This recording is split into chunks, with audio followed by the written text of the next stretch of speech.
Hello students, आप सबका एक बार फिर से स्वागत है आपके अपने यूट्यूब चैनल पे। और जैसा आप सभी जानते हैं, अपनी चल रही है इंपॉर्टेंट क्वेश्चन सीरीज और उसी में आगे बात करेंगे इस वीडियो के अंदर। और अपना चैप्टर कौन सा चल रहा है? 9, जिसका क्या नाम है? डिफरेंशियल इक्वेशन, अवकल समीकरण। कितने नंबर का आएगा बोर्ड में? 6 नंबर का। ठीक है, तो इसमें आपको एक पार्ट मिल चुका है और सेक्शन बी के जितने भी पार्ट बचे होंगे वो आपको अभी कंटिन्यू यहाँ पे मिलते रहेंगे। मैं उनको एडिट करके आपके लिए दे दूंगा। ठीक है, तो आगे का जो पार्ट है वो आप देखेंगे मेरे इस वीडियो से। पहला क्वेश्चन, तो जैसा आपके पास स्क्रीन पे भी है, पहला जो क्वेश्चन है उसमें आपको एक डिफरेंशियल इक्वेशन गिवन है और इसका जनरल सॉल्यूशन बताना है। कौन सा बताना है? जनरल सॉल्यूशन, व्यापक हल बताना है। तो जब भी आपके पास जनरल सॉल्यूशंस की बात आएगी, व्यापक हल की बात आएगी, तो आपके माइंड में 3 मेथड आने चाहिए। वेरिएबल सेपरेशन मेथड, चरों का पृथक्करण, होमोजीनियस डिफरेंशियल इक्वेशन यानी अवकल समीकरण, समघात अवकल समीकरण, और एक लीनियर डिफरेंशियल इक्वेशन यानी रैखिक अवकल समीकरण। बट हम यहाँ पे 2 मार्क्स पे अगर बात करते हैं तो ज्यादा हमें फोकस करना चाहिए वेरिएबल सेपरेशन मेथड पे। यूनिट 9.4 के ऊपर हमें ज्यादा फोकस करना चाहिए। और जो क्वेश्चंस इस एक्सरसाइज का होगा उसको आपको देख के ही आइडिया हो जाएगा कि मुझे क्या करना चाहिए। जैसे ये क्वेश्चन आपका है dy/dx = x + 1/2 - y है। तो अगर आप इसको पहली नजर में एक बार देखते हैं तो ये 2 - y इससे क्रॉस मल्टीप्लाई हो जाएगा और x + 1 इस dx से हो जाएगा। तो आपके जो वेरिएबल हैं वो सेपरेट हो रहे हैं। वेरिएबल क्या हो रहे हैं? सेपरेट हो रहे हैं। देखते ही आइडिया हो रहा है कि सिंपल क्वेश्चंस हैं और वेरिएबल क्या हो रहे हैं? सेपरेट हो रहे हैं। तो सबसे पहले आपको क्या करना है? वेरिएबल को सेपरेट करना है। सेपरेट करेंगे तो ये 2 - y देखो क्रॉस मल्टीप्लाई होगा तो किसके इनटू में जाएगा? 2 - y इंटू dy = इधर क्या लिखा हुआ है? x + 1 और ये dx इसके इनटू में चला जाएगा। इनटू कितना हो जाएगा? dx। जैसे ही आपके वेरिएबल सेपरेट हो जाएं उसके बाद आपको क्या करना है? इंटीग्रेशन करना है, बोथ साइड इंटीग्रेशन। तो हम बोथ साइड इसका इंटीग्रेशन करेंगे तो क्या करना है? बस इंटीग्रेशन का साइन आपको यूज करना है। दोनों साइड क्या लगा देंगे? इंटीग्रेशन का साइन यूज कर लें, बस इतना ही करना है। जैसे आप इंटीग्रेशन का साइन यूज कर लें, अब आपको क्या करना है? इसका इंटीग्रेशन करना है। तो देखिए इंटीग्रेशन में पहला टर्म है 2, इनटू में कौन है? dy। तो 2 तो कांस्टेंट हम छोड़ देते हैं तो dy का कितना हो जाएगा? y। फिर है माइनस y का करेंगे तो इस पे कौन सा फॉर्मूला लगेगा? इंटीग्रेशन का, x की पावर n का। तो x की पावर n का फॉर्मूला कैसे अप्लाई होता है? x की पावर n+1 अपॉन n+1, यानी इंटीग्रेशन में हम पावर को इंक्रीज करते हैं, बढ़ाते हैं, जितनी है उससे एक ज्यादा कर देते हैं। तो यहाँ y की पावर 1 है तो ज्यादा करेंगे तो कितना हो जाएगा? y² / 2 यहाँ पे x का कितना हो जाएगा? वैसे ही y की तरह x² / 2, इंटीग्रेशन सबको आता है, प्लस 1 यानी 1.dx है और इसका कितना हो जाएगा? x plus c। ठीक है, अगर आप यहां तक भी एक तरीके से हमने क्वेश्चंस को सॉल्व कर दिया है, बस आपको थोड़ा सा इसको सिंपल करके लिखना है। सिंपल करके लिखना तो इस 2 को हटाना पड़ेगा। तो इस पूरी इक्वेशन को मल्टीप्लाई बाई 2 से मल्टीप्लाई कर दें तो कितना हो जाएगा? 4y हो जाएगा, माइनस का y² हो जाएगा, ये हो जाएगा x² और प्लस के 2x और प्लस के 2c, कितना हो जाएगा? 2c हो जाएगा। अब ये y² उधर लेके चले, ठीक है ना, एक स्टेप इधर लिख देता हूं लास्ट में। x² देखो उधर है पहले से ही, 2x पहले से उधर है, ये माइनस y² उधर जाएगा तो प्लस का y² और ये 4y उधर जाएगा तो माइनस का 4y इक्वल ये 2c इधर आएगा तो -2c। इसको हम लिख सकते हैं x² + y² प्लस के 2x minus 4y = c1। -2c को हम नया आर्बिट्रेरी कांस्टेंट क्या देते हैं? c1। ये मैंने लास्ट के वीडियो में भी बताया था कि c की हमें कोई टेंशन लेने की जरूरत नहीं है। जब भी c के साथ कुछ एक्स्ट्रा आएगा, जैसे 2 इनटू में आ गया या 2 डिवाइड में आ गया या कोई और ऐसी कोई वैल्यू आ गई, तो आप उसको एक नया नोटेशन केवल नोटेशन आपको अपनी तरफ से देना है, C1 बोल दें, C' बोल दें, वो आपके ऊपर डिपेंड है, जो भी मान उसको लिख के दिखा दें कि -2C को C1 कह रहे हैं, क्योंकि 2C क्या है, आर्बिट्रेरी कांस्टेंट, -2C भी क्या कहलाएगा, आर्बिट्रेरी कांस्टेंट, और C1 भी क्या कहलाएगा, आर्बिट्रेरी कांस्टेंट कहलाएगा। तो जनरल सॉल्यूशन में बस आपको ये थोड़ा सा ध्यान रखना है, C के साथ आप कैसे भी डील करें कोई दिक्कतें नहीं आएगी आपके आंसर में, ठीक है ना। तो आंसर की टेंशन ना लें, आपको बुक में हो सकता है C ही लिखा मिले तो आप पहले C1 बोल दें, बाद में C बोल सकते हैं, ऐसी कोई प्रॉब्लम नहीं है। तो ये आपका सॉल्यूशन था, इजी सा क्वेश्चन था। इसी में हम अगला क्वेश्चन नंबर 2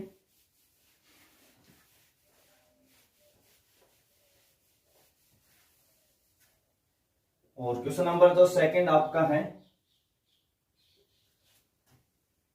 वो dy upon dx is equal to 1 plus x square into 1 plus y square. dy upon dx is equal to कितना है, 1 plus x square into 1 plus y square. देखिए ये पूरा जो पार्ट है ये x का फंक्शन है, ये y का है। तो यहाँ पे अगर हम इसको इधर ले आए, dx को इंटू में ले जाए, तो वेरिएबल क्या हो रहे हैं, सेपरेट हो रहे हैं, देखते ही पता लग रहा है। होमोजेनियस तो वैसे ही नहीं है, क्योंकि यहाँ x की पावर 2 है और इस 1 के पास x और y की पावर कितनी है यहाँ पे 0। अगर आप दिखाना भी चाहें तो x और y की पावर कितनी दिखानी पड़ेगी आपको, 0। तो यहाँ पावर 0 और यहाँ 2 है, तो ये होमोजेनियस तो वैसे ही नहीं है, समघात, ठीक है ना। और छोटे मार्क्स में है तो लीनियर का एक आधा ही क्वेश्चन है जो थोड़ा शॉर्ट में बनता है, बस बाकी तो सारे क्वेश्चन आपको देखते ही थोड़ा आइडिया हो जाएगा। तो यहाँ तो वेरिएबल सेपरेट हो रहे हैं, देख के ही आइडिया हो रहा है क्वेश्चन को, स्टार्टिंग में कोई कंफ्यूजन नहीं है अभी तो ऐसी। तो अगर हमें वेरिएबल को सेपरेट करना है तो इस 1 प्लस वाई स्क्वायर को इसके डिवाइड में ले आएंगे और ये dx इंटू में चला जाएगा, इधर क्रॉस मल्टीप्लाई होगी, तो ये इधर आएगा तो क्या लिखेंगे आप, dy upon 1 plus y square is equal to 1 plus x square into dx क्या हो जाएगा, उधर क्रॉस मल्टीप्लाई हो जाएगा।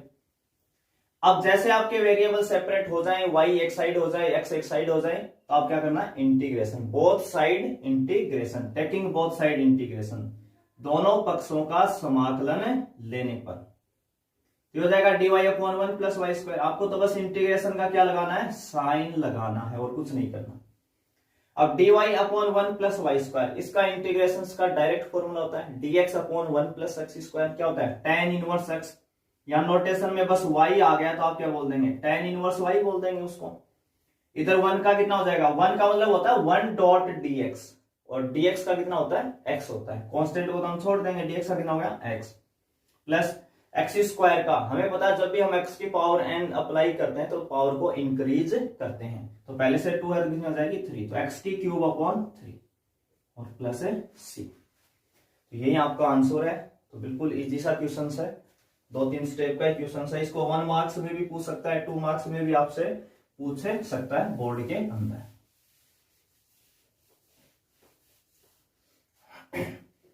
क्वेश्चन नंबर जो 3 है, ये जितने भी हम अभी क्वेश्चंस कर रहे हैं सब में जनरल सॉल्यूशन की बात कर रहा है, जनरल सॉल्यूशन यानी व्यापक हल की बातें कर रहा है। क्वेश्चन नंबर जो 3 है वो है e की पावर x प्लस e की पावर माइनस x इंटू में dy माइनस, फिर ब्रैकेट आपका है e की पावर x माइनस e की power minus x into dx और इक्वल में कितना है, 0 है। इसका भी हमें क्या बताना है, जनरल सॉल्यूशन बताना है। तो देखिए इस इक्वेशंस में कौन सा मेथड अप्लाई होगा। अगर कभी भी इक्वेशन में e की पावर x आ रहा है, सिंपल e की पावर x लिखा हो, e की पावर y लिखा हो, तो कभी भी होमोजीनियस डिफरेंशियल इक्वेशन नहीं लगेगी। क्या नहीं लगेगी, होमोजीनियस डिफरेंशियल इक्वेशन नहीं लगेगी। तो या तो आप वेरिएबल सेपरेट करें या लीनियर वाला ट्राई करें। तो यहाँ पे वेरिएबल सेपरेशन मेथड हमारा अप्लाई हो जाएगा, क्योंकि जो वेरिएबल सेपरेशन मेथड होता है, जो लीनियर डिफरेंशियल इक्वेशन का जो मेथड होता है 9.6 वाला, उसमें या तो पूरी इक्वेशन में कहीं x लिखा हुआ मिलेगा या पूरी इक्वेशन में कहीं y आया हुआ होगा। सेपरेटली x या y में से कोई एक जरूर पक्का आपको मिलेगा। तो ऐसा कहीं नहीं है इसके अंदर, और वैसे भी देखने पे ये वेरिएबल सेपरेट हो ही रहे, ऐसा कुछ क्वेश्चन में है भी नहीं, बिल्कुल आसान सा क्वेश्चन आपका है। तो देखो कैसे करेंगे वेरिएबल सेपरेट। सबसे पहले dx वाली टर्म को हम उधर लेके चलते हैं RHS साइड में, तो ये माइनस जो बाहर लगा हुआ है ये क्या हो जाएगा, प्लस बन जाएगा, उधर जाके इधर आ जाएगा आपकी वैल्यू। केवल हमने क्या किया, इस टर्म को RHS साइड में लेके गए। अब देखो ये dy तो y का फंक्शन हो गया, और ये पूरा किसका है, x का, e की पावर x प्लस e की पावर माइनस x, ये पूरा फंक्शन किसका है, x का। तो इसको इधर ले जाओ, डिवाइड में ले जाओ इसको, तो dy इज इक्वल टू कितना आ जाएगा, ये e की पावर x माइनस e की पावर माइनस x अपॉन, ये डिवाइड में चला जाएगा, e की पावर x प्लस e की power minus x into dx, ये dx आई। और जैसे ही आपके वेरिएबल सेपरेट हो जाएं तो आपको क्या करना है, बोथ साइड इंटीग्रेशन करना है, तो इंटीग्रेशन का साइन लगा दें, ये आपका साइन लग गया। अब आपको क्या करना है, इंटीग्रेशन करना है, समाकलन। तो dy का तो y होता ही है, कोई दिक्कत ही नहीं है, इस वाले फंक्शन का करना है। तो देखो इस पूरे फंक्शन में e की पावर x चल रहा है, और e की पावर x का कोई क्वेश्चन है तो मैं तीन चीजें उसके लिए हमेशा कहता हूं कि या तो आपका कोई डायरेक्ट फॉर्मूला अप्लाई हो जाएगा, आपको डायरेक्ट देखते आइडिया हो जाएगा कि ये फॉर्मूला मेरे पास है डायरेक्ट इंटीग्रेशंस का। अगर वो नहीं है तो आप हमेशा सब्स्टिट्यूशंस मेथड 7.2 प्रतिस्थापन विधि का यूज करें, और या फिर आप 7.6 फर्स्ट एंड सेकंड फंक्शन मान के आई लेट का यूज करें। इन तीन मेथड्स में आपका काम बन जाएगा, पर मोस्टली जो लगता है वो क्या लगता है, सब्स्टिट्यूशंस मेथड। और उसमें भी मैंने बताया था अगर क्वेश्चन न्यूमरेटर अपॉन डिनोमिनेटर का है तो मोस्टली आप डिनोमिनेटर को ट्राई करें। तो यहाँ पे जो हम पुट करने वाले हैं वो किसको करने वाले हैं, e की पावर x प्लस e की पावर माइनस x को t, जिसको हम पुट करते हैं उसका क्या करते हैं, डिफरेंशिएशन करते हैं। e की पावर x का सबको पता है डिफरेंशिएशन होता है e की पावर x, e की पावर माइनस x का डिफरेंशिएशन होता है माइनस e की पावर माइनस x। और जैसे आपको लगे डिफरेंशिएशन खत्म हो गया और अगर टर्म एक से ज्यादा है तो आप पहले ब्रैकेट लगाएं फिर इंटू dx कर लें और t की जगह क्या लिखते हैं dt, ठीक है। यहाँ तो कोई दिक्कत नहीं होनी चाहिए, डिफरेंसेस हमें सबको आता है, इंटीग्रेशंस भी हम पढ़ चुके हैं, तो ये तो हमें आना ही चाहिए थोड़ा बहुत। अब इसमें ये सारी वैल्यू रख दो, तो इधर क्या आपका dy इक्वल, इसको हमने देखो e की पावर x माइनस e की power minus x into dx, इसको क्या लिखेंगे dt अपॉन ये वाले फंक्शन डिनोमिनेटर को आपने क्या कहा था t, तो ये हो जाएगा t, तो dy का हो गया y, dt अपॉन t कितना हो जाएगा log t और प्लस है c, और t किसको कहा था e की पावर x प्लस e की पावर माइनस x प्लस है c, इसको हमने क्या कहा था t कहा था, ठीक है। तो ये आपका आंसर आ गया, कुछ भी नहीं करना था, वेरिएबल सेपरेट करने थे, फिर आपको इंटीग्रेशन का साइन यूज करना है और फिर सब्स्टिट्यूशन मेथड लगा देना है। इंटीग्रेशन आपका इस चैप्टर के अंदर एक दो स्टेप का ही होता है, केवल 2-4 क्वेश्चंस में ज्यादा है, बाकी इंटीग्रेशन 1-2 स्टेप का है। बस आपको मेथड पहले पहचानना है कि मुझे क्या अप्लाई करना चाहिए। इसी में हम अगला क्वेश्चन नंबर 4 पे बात करेंगे। क्वेश्चन नंबर आपका जो 4 है वो है dy upon dx, dy upon dx is equal to 1 minus cos x upon 1 plus cos x। ये क्वेश्चन नंबर 4 आपका है, और वेरिएबल सेपरेशन मेथड लग रहा है बिल्कुल स्पष्ट दिख रहा है कि इधर वाली जो RHS साइड है वो पूरा ही x का फंक्शन है। क्या है, पूरा x का फंक्शन है, और dx इंटू में आ जाएगा, बस हो गया क्वेश्चन आपका। तो सबसे पहले हमें वेरिएबल सेपरेट करने हैं, तो हम क्या लिखेंगे dy is equal to 1 minus cos x upon 1 plus cos x, dx into में आ जाएगा इसके, ये आ गया dx।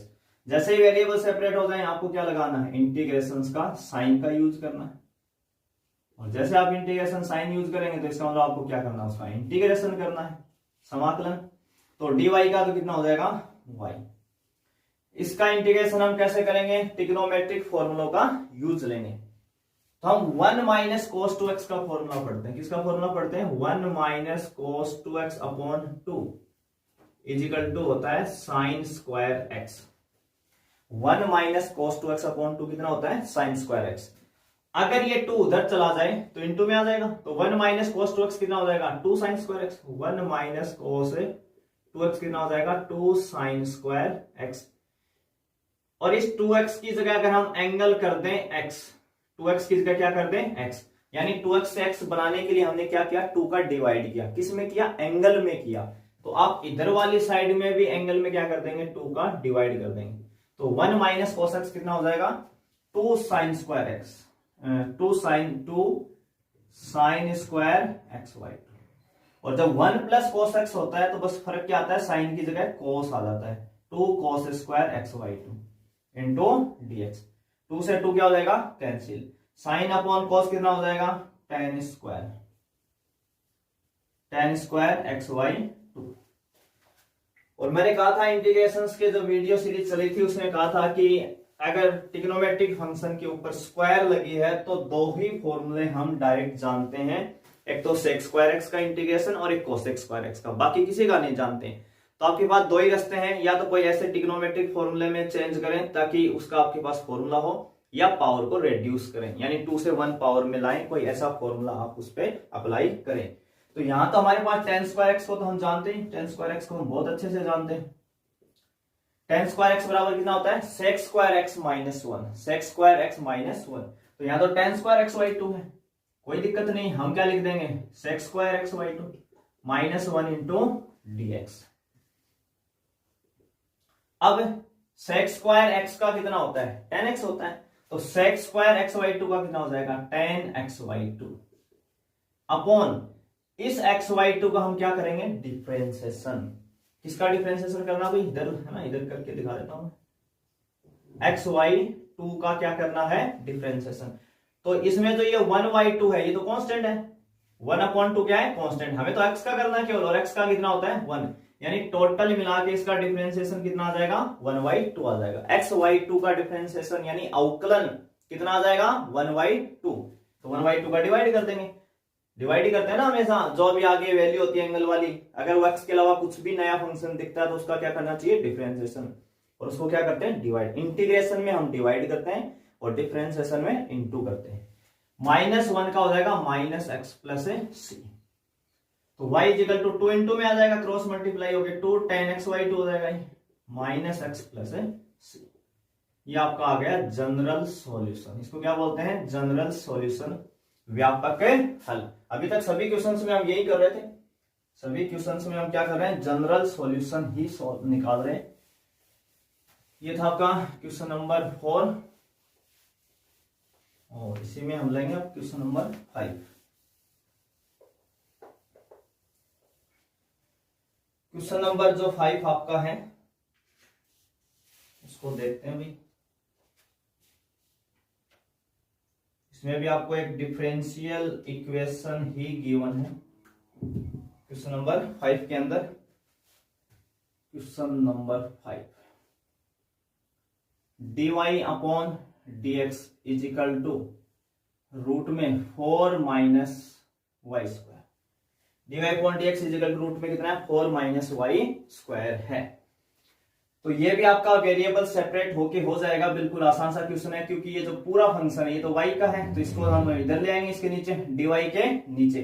तो क्या लिखेंगे, कैसे लिखेंगे इसको, dy अपॉन रूट में 4 minus y square is equal to dx into में चला जाएगा, ये dx इधर आ जाएगा। अब क्या करना है, इंटीग्रेशन का साइन यूज करना है, तो dy अपॉन रूट में 4 माइनस वाई स्क्वायर dx। तो dy अपॉन रूट में 4 minus y square dx upon root में a square minus x square. इसके ऊपर हम कौन सा फॉर्मूला यूज लेंगे, इसके ऊपर हम यूज लेंगे dx अपॉन रूट में a square minus x square, और इसका इंटीग्रेशन कितना होता है, sine inverse x upon a plus c। इसका कितना हो जाएगा, sine inverse x upon a plus c। तो देखिए, तो इसका कितना हो जाएगा, साइन इनवर्स x की जगह यहाँ कौन है, y, तो यहां आ जाएगा y अपॉन a कितना, देखो ये जो 4 लिखा हुआ है ये तो a स्क्वायर की वैल्यू किसकी है, a स्क्वायर की, तो a कितना होगा, 2 होगा, a का मान 2 है और a स्क्वायर का 4 है, तो x अपॉन a यानी यहां कितना आएगा 2 इजिकल टू dx का कितना हो जाएगा, x प्लस c। तो एक तरीके से ये भी आपका एक आंसर है, ये भी जनरल सॉल्यूशन ही है, पर अगर आप बुक में देखेंगे तो 1-2 स्टेप है ना थोड़ा सा एक्स्ट्रा लिखा होगा। तो कुछ पूरे चैप्टर में 4-5 ही ऐसे क्वेश्चंस हैं जिसमें थोड़ा बहुत एक्स्ट्रा सॉल्यूशंस कर रखा है, तो आप कोशिश करें उनको थोड़ा सा प्रैक्टिस करने की, उनको ध्यान रखने की नहीं रहता तो आप इतना छोड़ सकते हैं। बस इतना ध्यान रखें कि हम जो इक्वेशंस लिखना चाहते हैं मोस्टली कोशिश करते हैं कि y के इक्वल आ जाए, ठीक है ना। तो इनवर्स वगैरह अगर सिंपली हट रहा है तो आप थोड़ा सा उसको हटा के एक दो स्टेप सॉल्व कर दे, नहीं ध्यान रहता तो फिर इतना भी अपनी जगह पे सही है क्वेश्चन आपका। अगर ये साइन इनवर्स उधर चला जाए RHS साइड में तो उसको हम क्या लिखेंगे, साइन x प्लस सी। साइन इनवर्स उधर जाके किसमें चेंज हो जाएगा, साइन में, तो हो जाएगा साइन x प्लस सी। और 2 इंटू क्रॉस मल्टीप्लाई कर लें तो 2 साइन x प्लस सी है ना। आंसर ये आपको लिखा हुआ मिल सकता है बुक में और यही लिखा हुआ है शायद, ये आपका क्या है, जनरल सॉल्यूशन। तो बस एक दो स्टेप थोड़ा सा कुछ क्वेश्चंस में आप ध्यान रख लें, अगर कर सकते हैं प्रैक्टिस में अच्छा है आपके लिए। इसी में हम बात करेंगे क्वेश्चन नंबर 6 पे।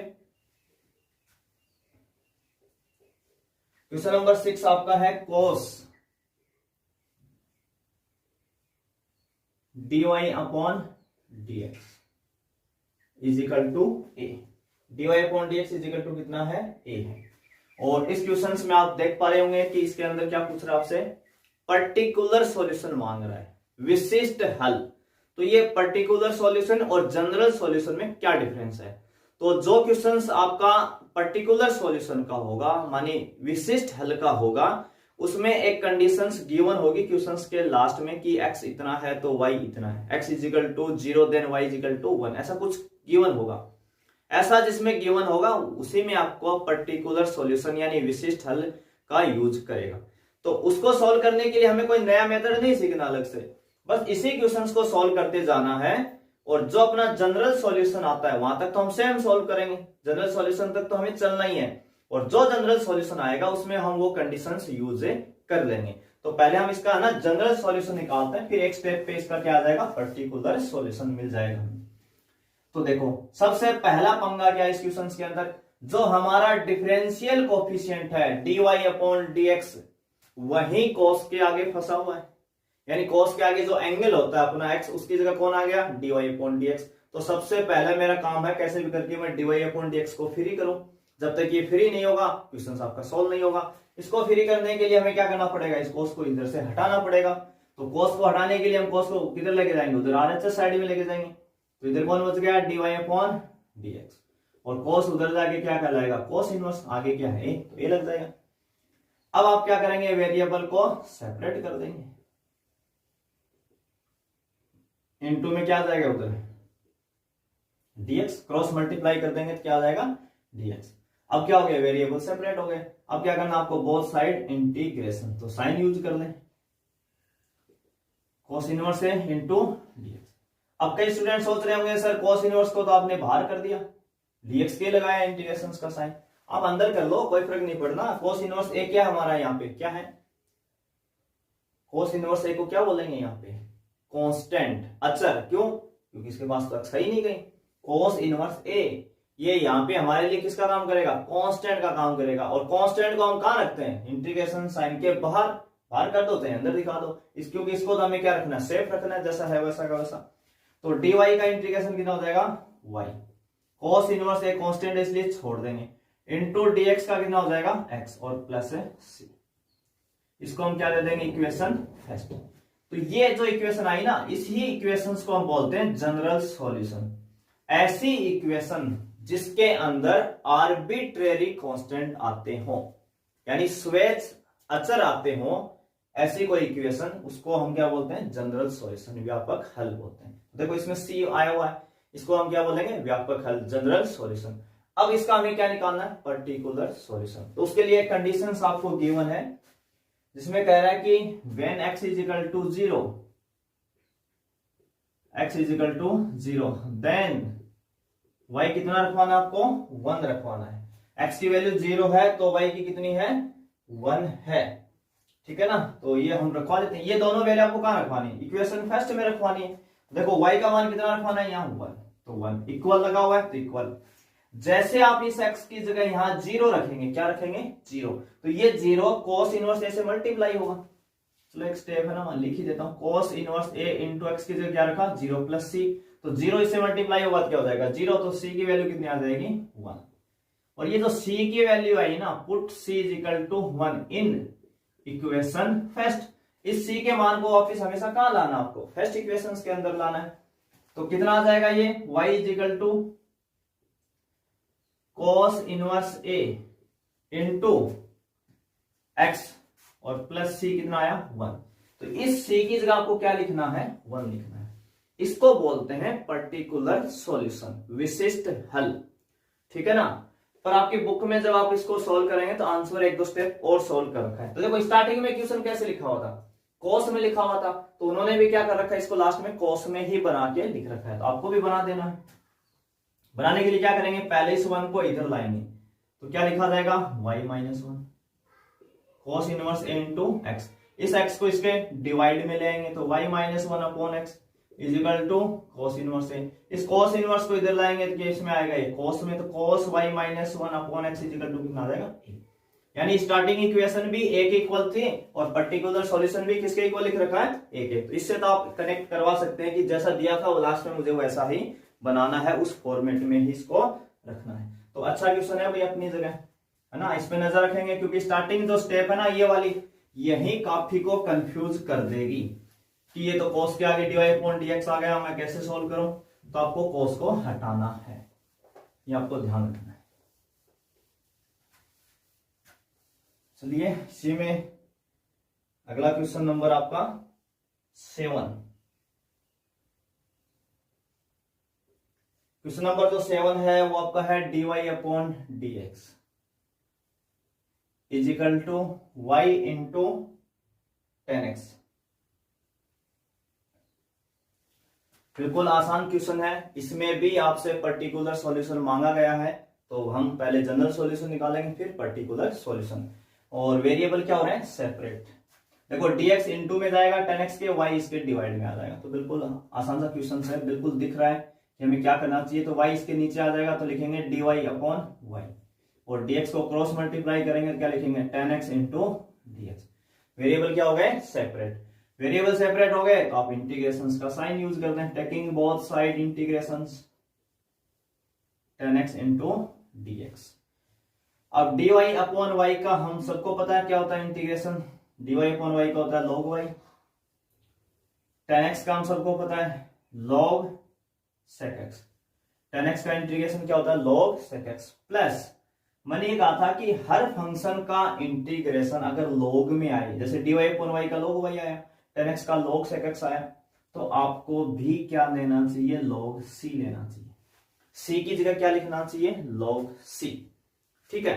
और ये भी ध्यान रखना है, अगर ये भी log में है ये भी log में है और क्वेश्चन में आपसे पर्टिकुलर सॉल्यूशन मांग रहा है, क्या मांग रहा है, पर्टिकुलर सॉल्यूशन, तो आप c भी यूज कर सकते हैं। कोई जरूरी नहीं कि log c लिखें, क्योंकि अगर पर्टिकुलर सॉल्यूशन मांगता है तो जिस दिन आप वो कंडीशंस यूज करेंगे तो अपने आप आंसर एडजस्ट हो जाएगा। तो पर्टिकुलर सॉल्यूशन में हमें ये ध्यान रखने की जरूरत नहीं है कि कब कब मुझे log लेना चाहिए, कब कब मुझे साइन इनवर्स c लेना चाहिए, कब कब मुझे tan इनवर्स c बोलना चाहिए। पर्टिकुलर सॉल्यूशन में अगर आप नहीं भी लेते हैं तो भी आपकी वैल्यू अपने आप एडजस्ट हो जाएगी जैसे ही आप कंडीशंस का यूज करेंगे। तो मैं फिर भी c की जगह क्या लिख रहा हूं, log c, ताकि हमारी कैलकुलेशंस और आसान बन जाए। तो log का आप ध्यान रख लेंगे, सभी में अगर log आ रहा है तो आपको क्या यूज लेना है, log c यूज लेना है। इसमें मैं आपको दोनों ही चीजें करके दिखाता हूं यहाँ पे कि अगर आपने c लिखा तो क्या आंसर होगा और log c लिखा तो क्या होगा, लास्ट में बिल्कुल सेम मैच होगा। तो पहले हम log c को एक बार देख लेते हैं। तो यहाँ क्या लिख दिया हमने, c की जगह log c।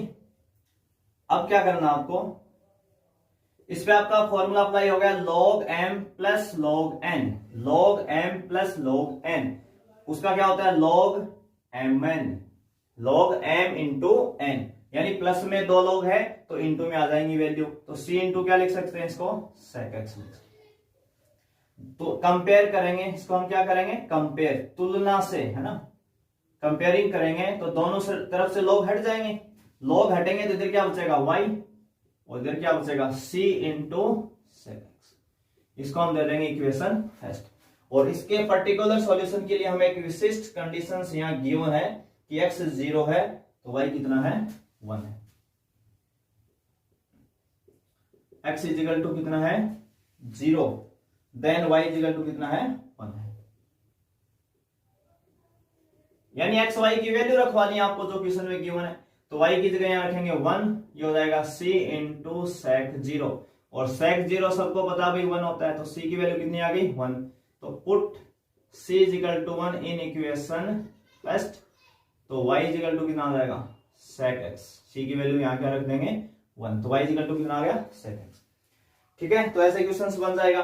अब मान लो किसी स्टूडेंट्स को नहीं ध्यान रहा कि मैंने तो c की जगह ना log c लिखा ही नहीं, तो मेरी दुनिया में क्या भूचाल आने वाला उसके कारण, तो ना क्या फर्क पड़ जाएगा क्वेश्चन के सॉल्यूशन पे, तो ना कोई फर्क नहीं पड़ना, बिल्कुल टेंशन नहीं लेना, क्योंकि यहाँ पे क्या मांग रहा है आपसे पर्टिकुलर सॉल्यूशन। तो पर्टिकुलर सॉल्यूशन में ना कोई लोड नहीं इस बात का आपकी सी लिख रहे हैं कि log c लिख रहे हैं। चलो मुझे तो ध्यान क्या रहा केवल सी का, तो आप सी लिख दें, कोई दिक्कत नहीं, ये भी आपका जनरल सॉल्यूशन है। ठीक है ना, जब हम केवल जनरल सॉल्यूशन तक की बात करते हैं तब जरूर आप log c लिखें, क्योंकि उसको सोल्व करने के लिए आपको ये log हटाना है, क्या करना है, इस log को हटाना पड़ता है। पर अगर पर्टिकुलर सॉल्यूशन आपसे मांग रहा है तो आप c भी लिखेंगे तो भी log अपने आप हट जाएगा। अब कैसे हट जाएगा वो देखो, तो आपको तो वो कंडीशन यूज करनी है, बस यहाँ पे यूज क्या करनी है, when x is equal to 0 then y is equal to कितना मांगा था आपसे 1, y इज इक्वल टू कितना दिया गया था 1 दिया गया था क्वेश्चन नंबर 7 के अंदर। ठीक है, तो ये दोनों वैल्यूज आप रखवा दीजिए इसके अंदर। तो जैसे आपने y की जगह यहाँ क्या रखा 1, तो ये कितना हो जाएगा log 1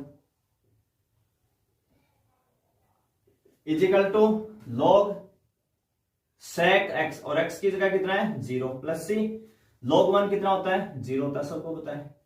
sec 0 कितना होता है 1 होता है प्लस c, अब log 1 कितना होता है 0 होता है प्लस c, तो c कितना आ जाएगा 0। तो put c is equal to 0 in equation first में, आप c की जगह 0 रख दो तो क्या है आपके पास log y is equal to log sec x, plus c तो कितना रखा जाएगा 0, तो c हट गया आपका।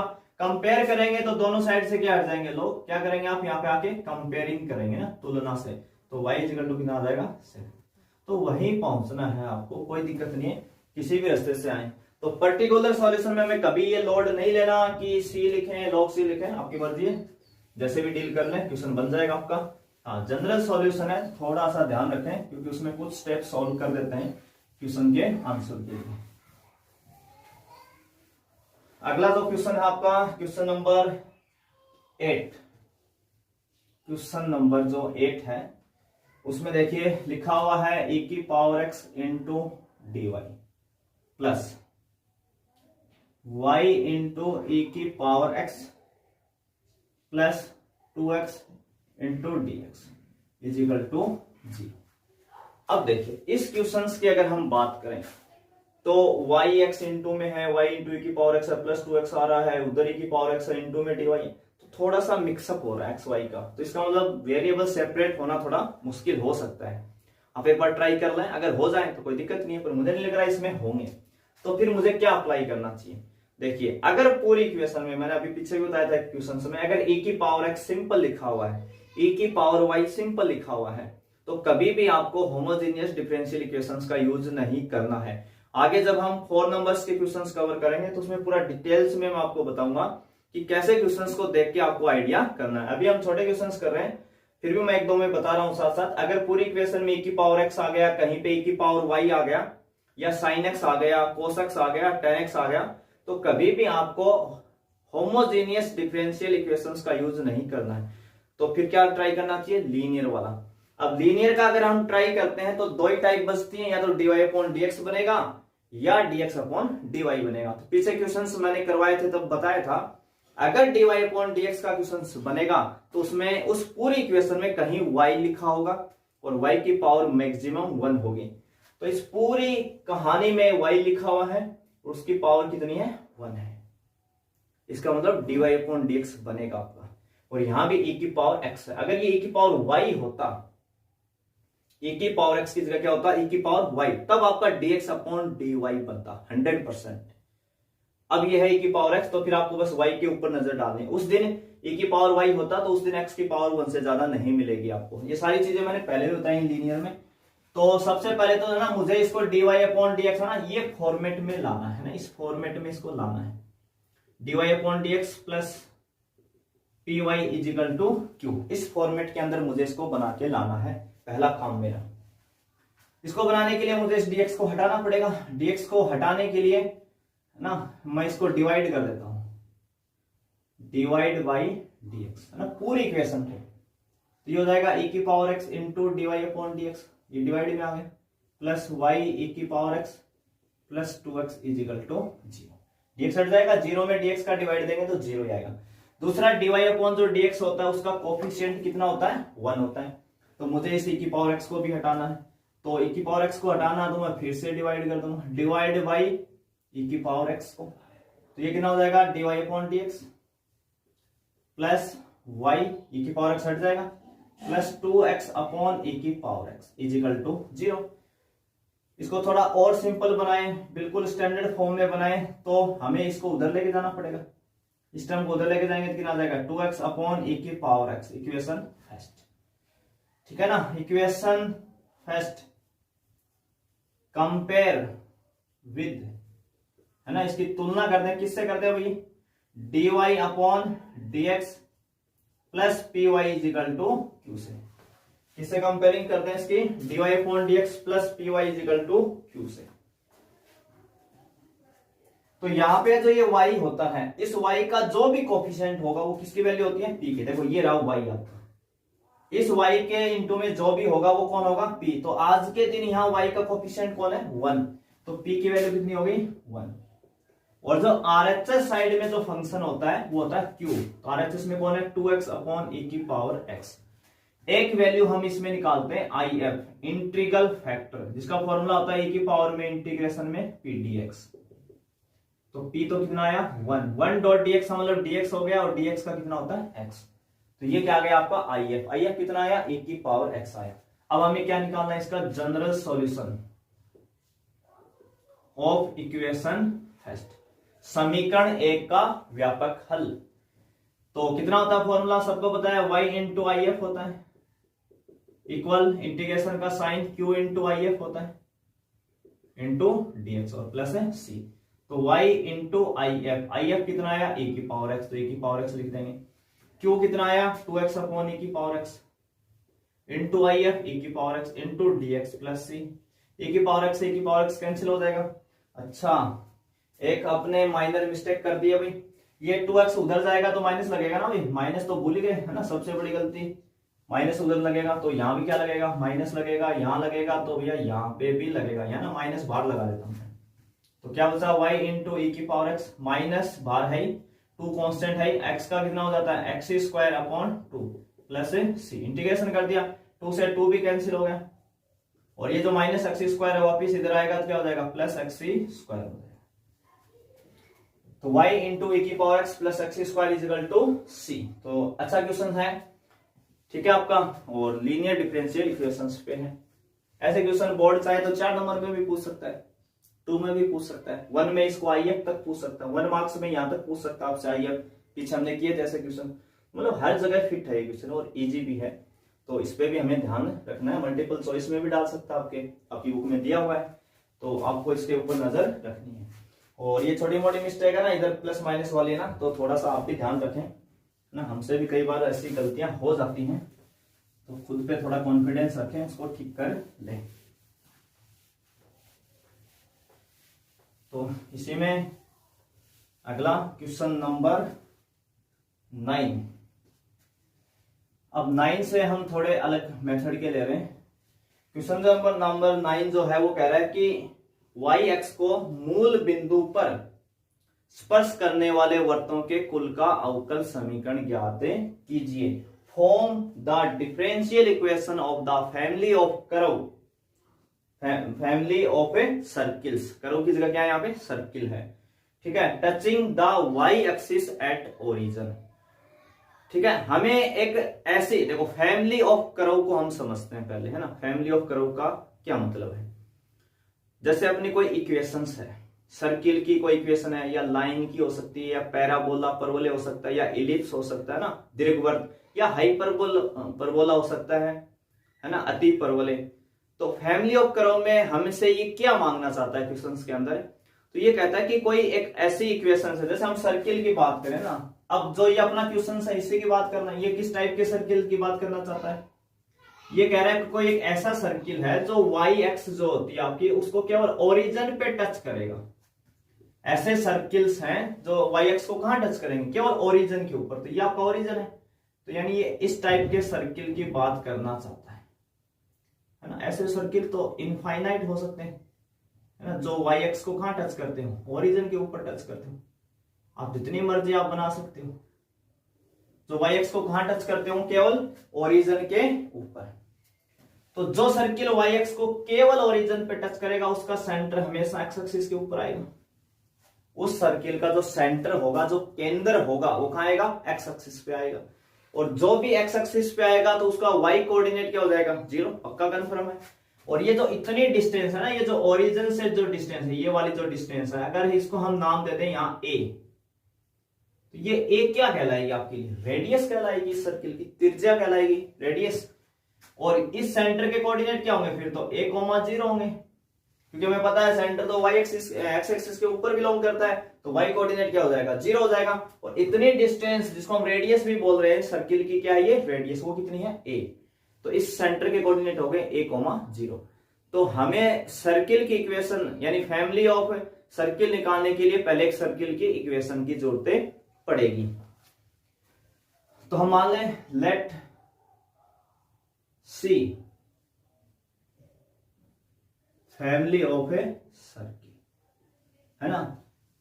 वर्तों के कुल को हम क्या बोलते हैं? सी नाम देते हैं। वर्तों के कुल को सी नाम देते हैं। इसका मीनिंग क्या हुआ मैं धीरे धीरे बताऊंगा आपको सारी चीजें।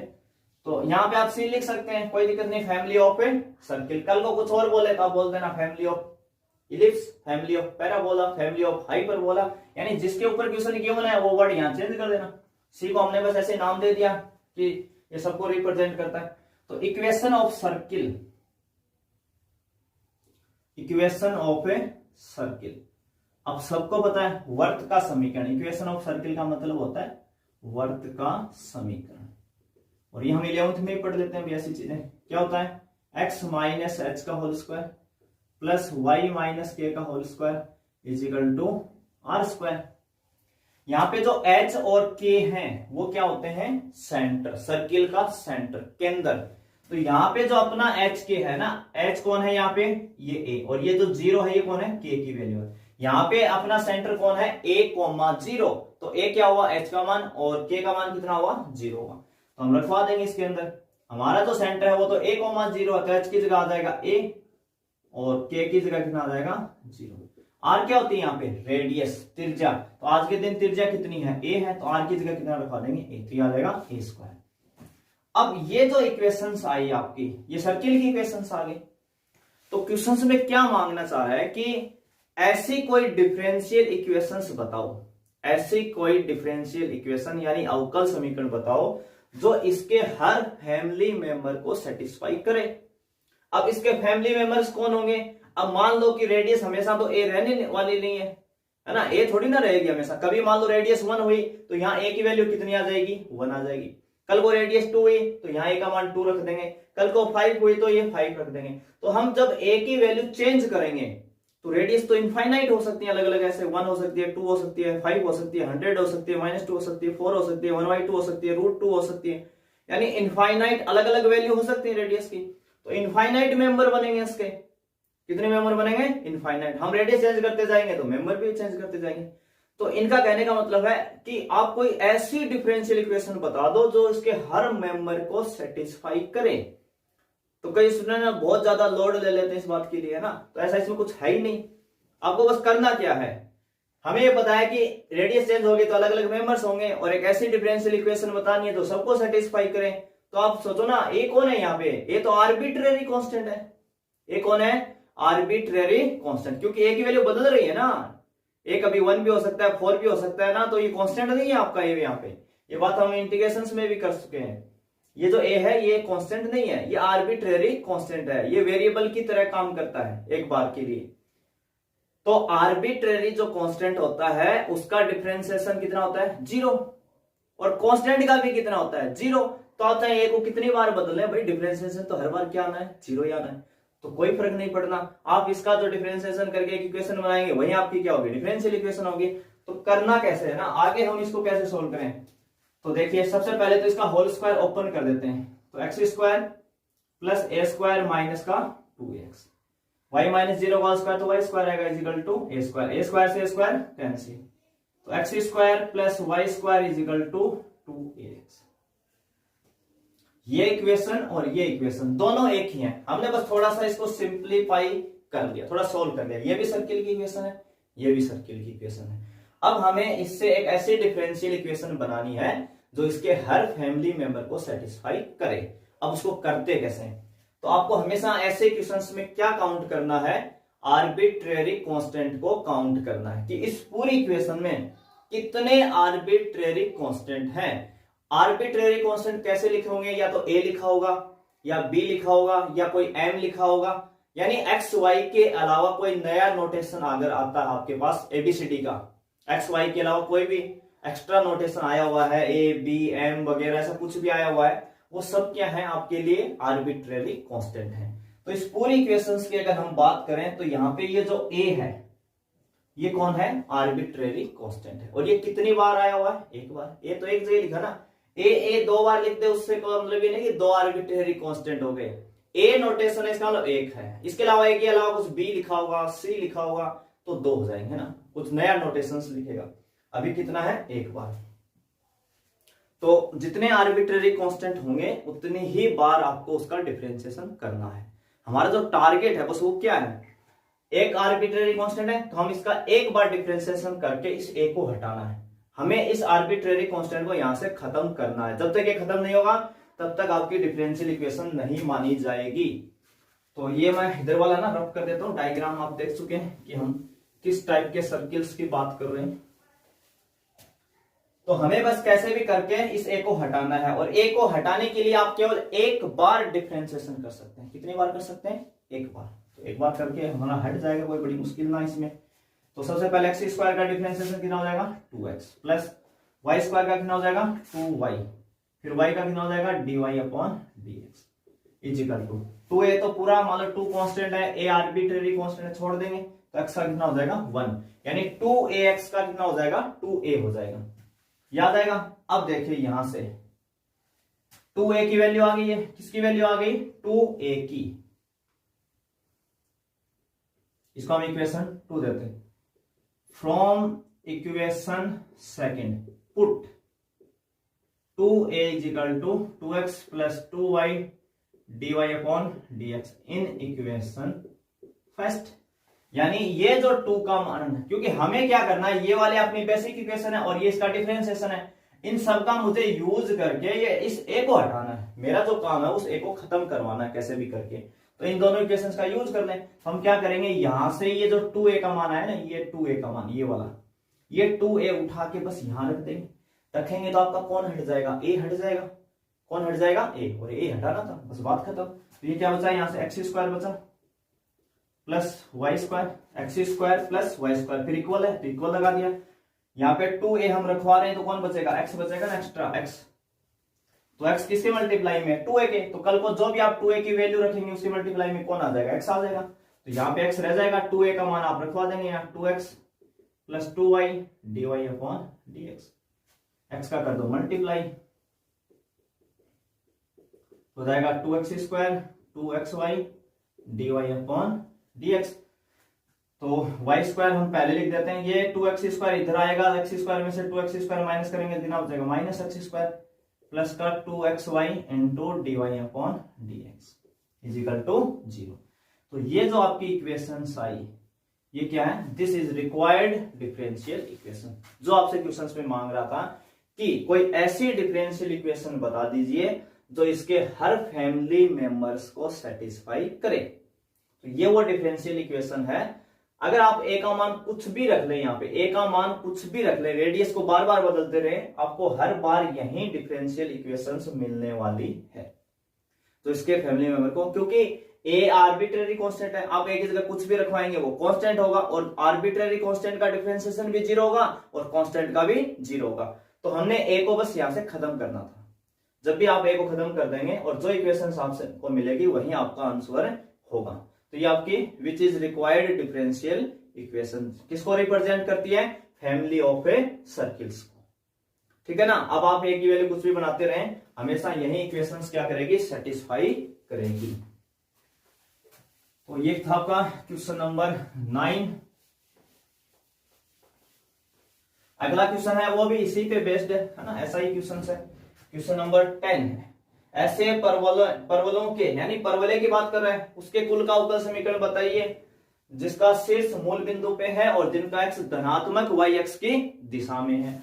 यानी form the differential equation of the family of parabolas having vertex at origin and axis along positive y axis.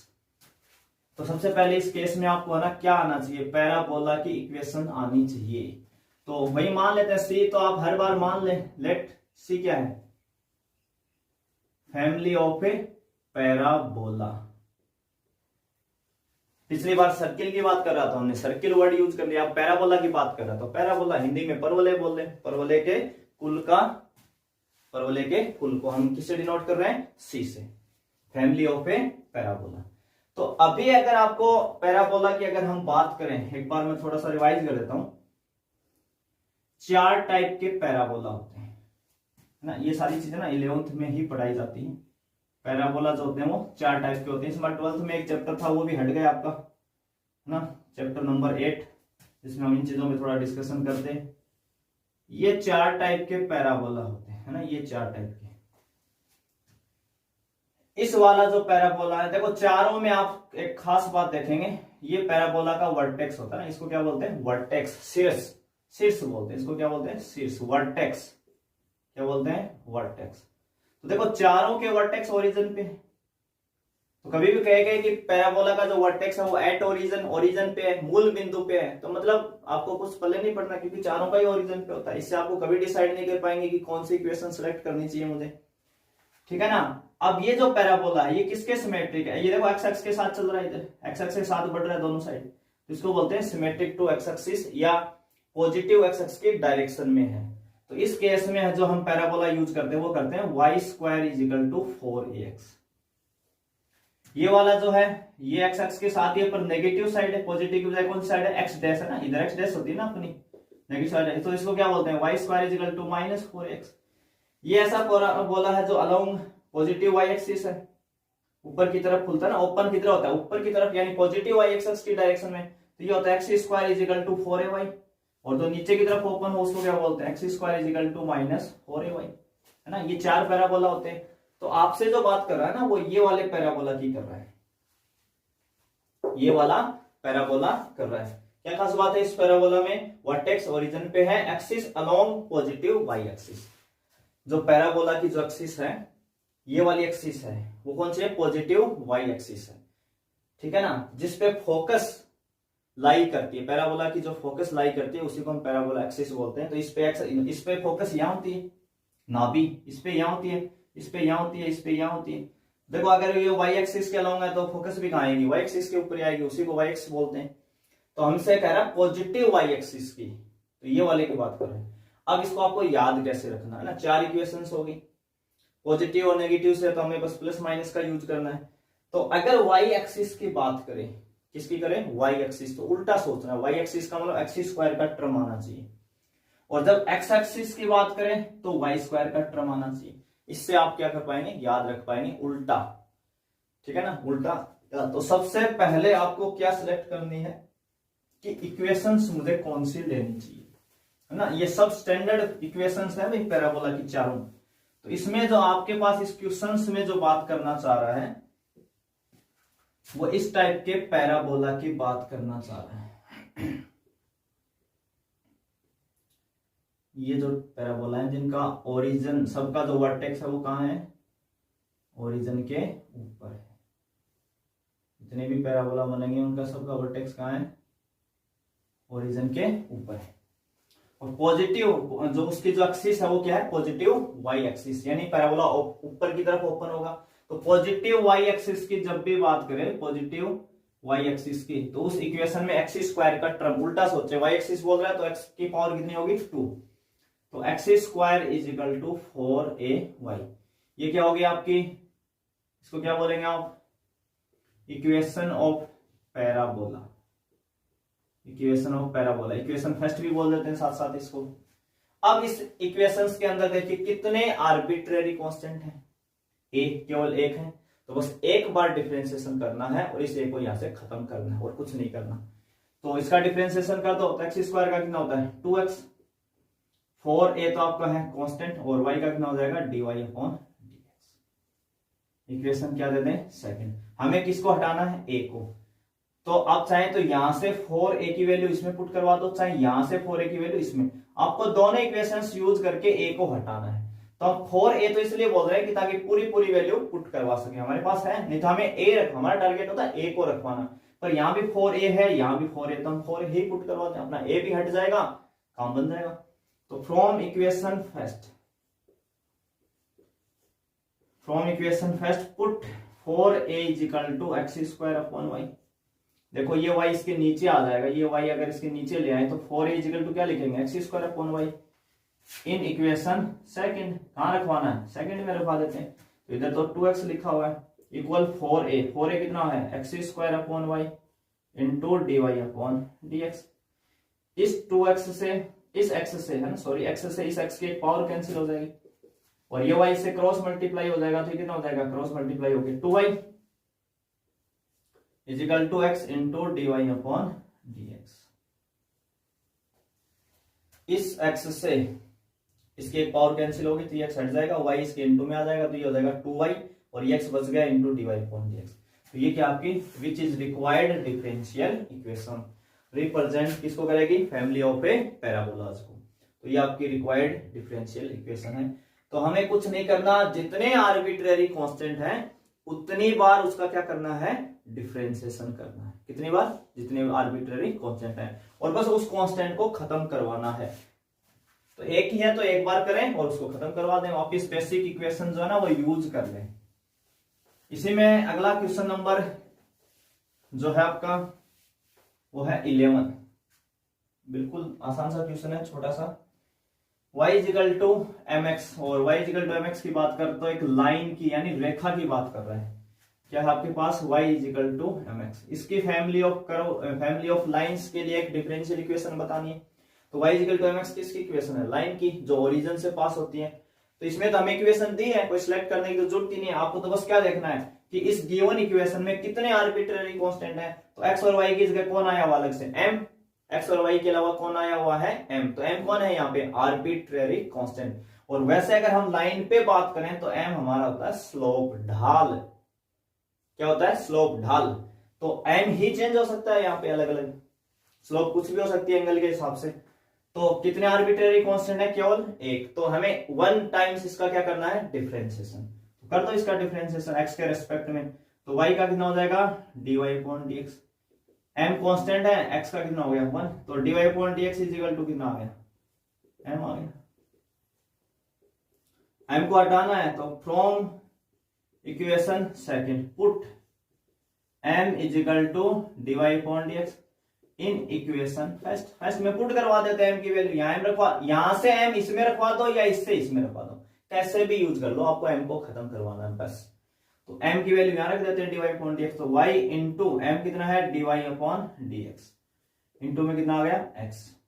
तो हम इसको क्या लिख सकते हैं? x into dy upon dx, और ये y उधर जाएगा तो माइनस का, इक्वल 0। ये क्या आपकी which is required differential equation represent family of A line. ठीक है भाई, कुछ नहीं करना, m को हटाना था, हटा दिया। इसी में अगला एक और कह रहा है क्वेश्चन नंबर 12। इसमें फैमिली ऑफ ए कर्व की बात कर रहा है, फैमिली ऑफ कर्व। तो देखो भाई क्वेश्चन नंबर कितना है? 12 का। आसान सा क्वेश्चन है, 2 स्टेप का। y is equal to a sine x plus b। ये आपको एक इक्वेशन गिवन है, y is equal to a sine x plus b। ये कौन है? Family of curve. क्योंकि इस बार ना तो ये कोई सर्किल है, ना कोई ये इलिप्स है, ना कोई पैराबोला है, ना कोई हाइपरबोला है, ना सब कुछ भी नहीं है। तो हम क्या बोलेंगे उस केस में? कर्व बोलेंगे। कर्व तो होते ही सारे, कोई दिक्कत नहीं है। इसको हम क्या लिख सकते हैं? Let's see family of curve, है ना। अगर आप चाहें तो लिख सकते हो let's see is equal to क्या बोल देंगे यहाँ पे? Family of a curve. ठीक है। अब सबसे पहले बस आपको क्या देखना है, इसमें कितने आर्बिट्रेरी कांस्टेंट आए हुए हैं। तो ए और बी दो नोटेशन है ना ABCD, A B X Y के अलावा, तो दो आर्बिट्रेरी कांस्टेंट है। तो आपको कितनी बार डिफरेंशिएशन करना पड़ेगा, 2 टाइम, दो बार कर सकते हैं आप, और करना ही है 2 बार, और ए बी को हटाना है क्योंकि दो कांस्टेंट है तो 2 बार डिफरेंशिएशन करेंगे तभी हटेगा। तो पहले कर देते हैं इसका एक बार, है ना, differentiation with respect to X. एक बार करेंगे तो क्या आ जाएगा, dy अपॉन dx, वाई का तो एक कांस्टेंट है, छोड़ देंगे, साइन का कितना हो जाएगा, cos x प्लस b। फिर हम x प्लस b का भी करते हैं, तो x का 1 हो जाएगा प्लस b का 0, तो 1 प्लस 0 कितना होता है 1, और 1 को इंटू करेंगे तो यही आ जाएगा। तो अब देखिए इस केस में कोई कांस्टेंट हटा ही नहीं, दोनों के दोनों बच गए। हमें अभी भी हमारे पास एक चांस और है, हम चाहें तो एक बार और डिफरेंशिएशन, चाहे क्या करना ही पड़ेगा, अभी चाहने से क्या होगा, करना ही है, 2 बार है, 2 कांस्टेंट है तो 2 बार करेंगे। तो दोबारा करेंगे तो dy अपॉन dx का फिर से करेंगे तो क्या हो जाएगा, d2y अपॉन dx 2, ए फिर से छोड़ देंगे, और cos का होता है minus sine x plus B. फिर x प्लस बी का करेंगे, x का 1 b का 0, तो 1 प्लस 0 1, 1 को इंटू करेंगे तो फिर यही साइन आएगा। अब भी नहीं हटे पर आप बेसिक इक्वेशन में सोचो जरा, ये वाला जो मान है, ये वाला जो मान है इक्वेशन फर्स्ट से, ये जो मान है a sine x plus B किसके इक्वल है, y के। इसका मतलब है इस पूरी रामायण को, ये जो पूरी वाली रामायण है इसको क्या बोल सकता हूँ भाई। तो देखो दोनों एक साथ ही हट गए इस बार, ए बी दोनों एक साथ खत्म, माइनस वाई, और ये माइनस वाई को इधर लेके आएंगे क्या हो जाएगा, प्लस वाई हो जाएगा। तो d2y upon dx2 plus Y is equal to 0, d2y upon dx2 plus Y is equal to क्या हो जाएगा, 0 हो जाएगा। तो हमने जो लास्ट के 4 क्वेश्चंस हैं वो किस पे लिए, आपके फैमिली ऑफ कर्व्स यूनिट 9.3 के ऊपर। तो आज के वीडियो में हम इतने ही क्वेश्चंस कवर करेंगे 12 तक।